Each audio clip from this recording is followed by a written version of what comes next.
Agrémentons cette émission avec l'aide d'un témoignage, celui de Jacinthe Fortin. Jacinthe, bonjour. Bonjour. Bienvenue à l'émission Parole vivante. On veut entendre cette belle histoire d'amour qu'il y a entre toi et Dieu, qui est devenu ton sauveur, un sauveur merveilleux pour toi. Oui, moi je suis née dans une famille catholique pratiquante, puis ça me faisait plaisir d'aller à l'église. Je trouvais que c'était normal de prendre du temps avec Dieu, puis de le remercier. Puis, par contre, dans mon petit monde à moi, bien, j'étais quand même inquiète pour l'avenir. Fait que si j'avais un mot pour résumer mon enfance et mon adolescence, bien, ça serait inquiétude. Puis après mon mariage, j'ai reçu un Nouveau Testament. Puis là, je me suis mise à lire la parole de Dieu, quelque chose qu'on n'avait pas à la maison. Puis je me suis mis à croire que c'était toute la parole de Dieu, que je devais prendre le tout au complet. Puis un verset, Dieu m'a parlé dans l'Évangile de Luc, au chapitre 5, au verset 32.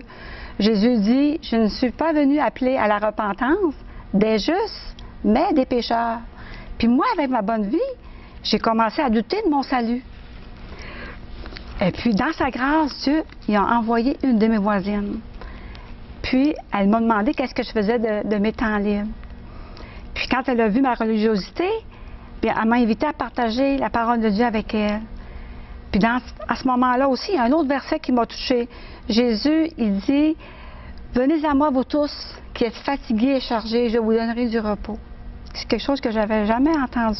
Un appel comme ça, intime, personnel de Jésus, annoncé par l'évangéliste Matthieu, chapitre 11, verset 28, oui, qui invite les gens à aller se décharger sur lui de tous nos problèmes, nos soucis et de ce fardeau qu'est le péché. De plus en plus, je mettais ma confiance donc dans la parole de Dieu. Puis un bon matin, elle est venue à ma porte et elle m'a dit, « Bien, si tu meurs aujourd'hui, c'est où tu vas passer l'éternité? » Puis moi, j'étais justement en train de lire un livre qui expliquait le plan du salut en Jésus-Christ. Puis là, dans mon salon, toute seule, j'ai demandé à Jésus de venir dans ma vie. Puis j'ai vu mes péchés comme lui les voyait.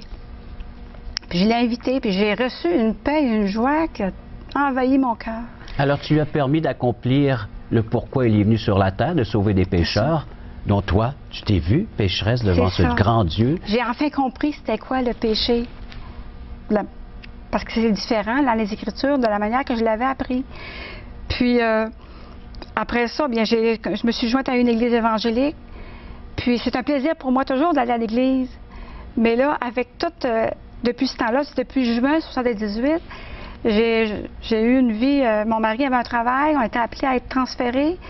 Puis, j'avais tellement une confiance en Dieu que ça m'a emmené à vivre ça dans la tranquillité. Alors, malgré tous les déplacements, les déménagements, tu es en tranquillité, tu es en paix. Maintenant, les enfants aussi, l'adolescence commence à être difficile. Puis, j'ai vraiment été en paix. J'ai vraiment vécu ça, des fois, un peu plus difficile, mais avec Dieu, là, j'ai passé à travers.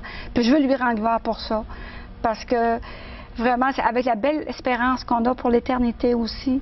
Puis, la paix avec Dieu qui surpasse toute intelligence. Merci, Seigneur. Alors, c'est ton vécu.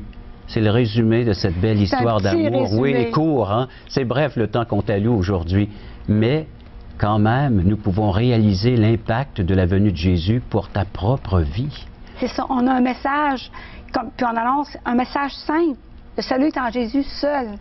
Et puis tu le proclames. Tu en profites des occasions qui te sont offertes afin de pouvoir présenter la personne de Jésus, celle qui t'est chère, qui t'est précieuse aujourd'hui. Et je voudrais vous inviter, vous tous qui écoutez présentement ce témoignage, que vous pouvez vivre cette expérience, vous aussi, intimement, personnellement, en ouvrant le cœur à Jésus et en l'invitant à venir accomplir parfaitement son œuvre de délivrance pour vous.